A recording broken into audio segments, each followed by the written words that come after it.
Hello and welcome. Okay, this video is for Caitlin. Yeah, I found the stitch of Sashiko, and then what this is, what I'm in the middle of a project, is my Hana Funkin. I kind of stumbled upon this. I did a class at this really lovely store in Philly, Approved Textiles. And the couple lessons I did were so lovely, and I've found this kind of craft has been really nice for me to be doing kind of in tandem with knitting. But it travels really well, and I think right for you for your healing and hopefully doing really well ankle, it's a great just like not on your phone activity, but you could also like do it listening to music, talking to people, you know, watching TV, anything like that. Anyways, to get started, I'm gonna put, so this is these are all my threads, which I kind of put on a keychain, which I'm kind of having fun with. I think it's kind of cute.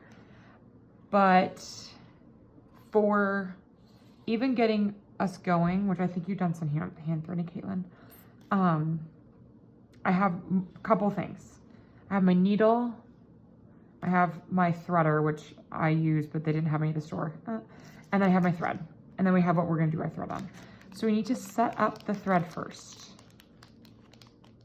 So let me open this. Because we're gonna braid it like this, just to keep it super organized. And I again wanna say I was taught all of this, so I'm obviously not coming up with this myself. So if you didn't have something like this, we would keep this to kind of anchor your thread. So the way that this is gonna work is you open your thread, and there's gonna be a spot where it's tied together, right? Like this little extra tie of yarn, or it's not yarn, of thread. So you're gonna kind of undo the whole grouping, the thread. You want it to be all like stretched out. Oh, we got a little tangled. Oh, we got a little tangled. Oh boy. Oh boy. We got a lot of it tangled. This is crazy.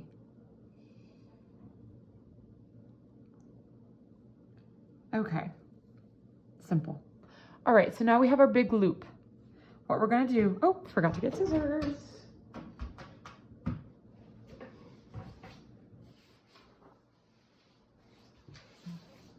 Thanks for pausing, is we are going to cut this little guy. So being careful not to cut the thread. I hope my hands aren't blocking this. Let's see. I just don't want to accidentally cut the other thread.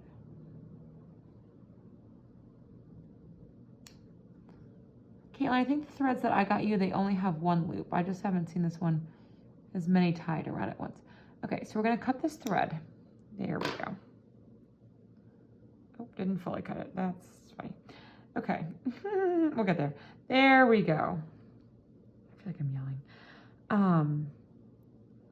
So now we're off. I'm gonna cut this extra little bit of thread, just so that we have our two things even. So I like to cut it here. We're gonna cut this in half. I know it feels crazy. Cut it right. Beautiful. Now we have thread. We're no longer a circle, right? So I'll use this, but if you were just using the packaging, which is totally fine, you put the packaging, you would thread it through like so, and then that would be your anchor, right? You'd have it here. But I'm gonna use my cute little worm guy as my anchor. So we are going to use that as my anchor. We're gonna, so you're on your anchor, right? And then you want these threads to be even. Basically, once you get here, you're just gonna braid. Okay, so you're gonna go your 3 strands. It doesn't need to be perfect, and it really doesn't need to be very tight, right? Because you're gonna end up pulling threads from here. But again, this is just a way to make sure to keep yourself organized so your threads aren't getting all tangled. Just gonna do a quick braid. Pull this back so you can see it. Right, and I'm keeping it nice and loose. We really don't have to be too aggressive with it.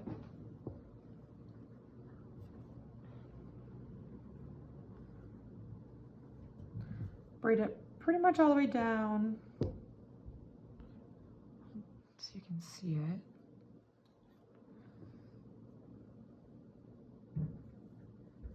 It's kind of helpful. I think it's out of frame. I'm doing this off the end of the table, which is much easier because then you, don't have the table in the way. Okay, so now I'm here right at the end. This is long enough, so we'll use this. And basically any like extra thread you have, you can use for this. I like scrap thread.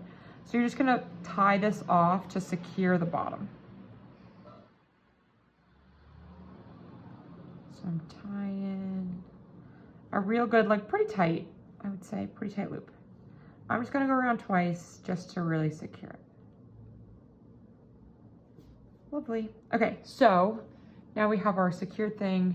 We have our, I don't know if you can see the whole thing, our nice little prepared sashiko thread.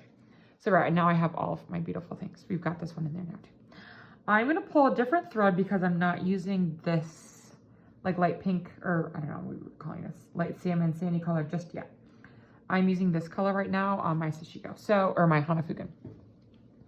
So you're just gonna grab one thread, right, just like so, and just kind of wiggle it out. It's a little bit trickier when you're tighter in the beginning, but now you have your one thread, and we can get rid of the rest of our threads. Now, this is, I feel like, kind of simple, straightforward. We're gonna get our thread on our needle. I will say I love this thing so much. A little threader. So we're just gonna put it through and just pull. Maybe at the end I'll show you. I was taught for Hana Funkin, you don't really need the knotless knot, but I was taught that and it is amazing and it's pretty easy. But so to start, to get your thread fully ready. So now we're threaded. Beautiful. We're on the needle. When I was taught for this, my teacher did 3 loops, or like 3 times around before you tie your knot, just to make sure you have a good knot base. So I'll pull out tight. Beautiful. I don't know if you can where's my camera? Can you see that? See that little knot? Yeah, it's blurry, but you can see it. Okay, so let's pause there. Now that we have our thread, I want to talk about the Hana Funkin for just a minute. So I'm farther in on this little guy. When you receive it, it's gonna be right. It's one piece of fabric, like hamburgered in half. Your first step, so yours will have this, where it's got, it has your like already pre-done marks. I followed along. I started right here, right? I put my needle through from back to front, and I'll show you kind of how this works, and just went along the border on the outside, just in, out, in, out, in, out, to secure this. And then, so I do the border first, border's completed, and then you start on the inside. So one of the, shall we say, philosophies I was taught is for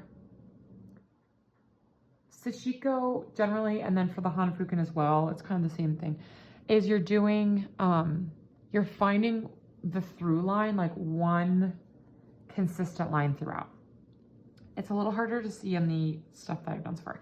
But for example, and this is a little bit more obvious, but like in the middle part, you have all these little tick lines going in the same direction. We're all going this way. I will stitch all the way here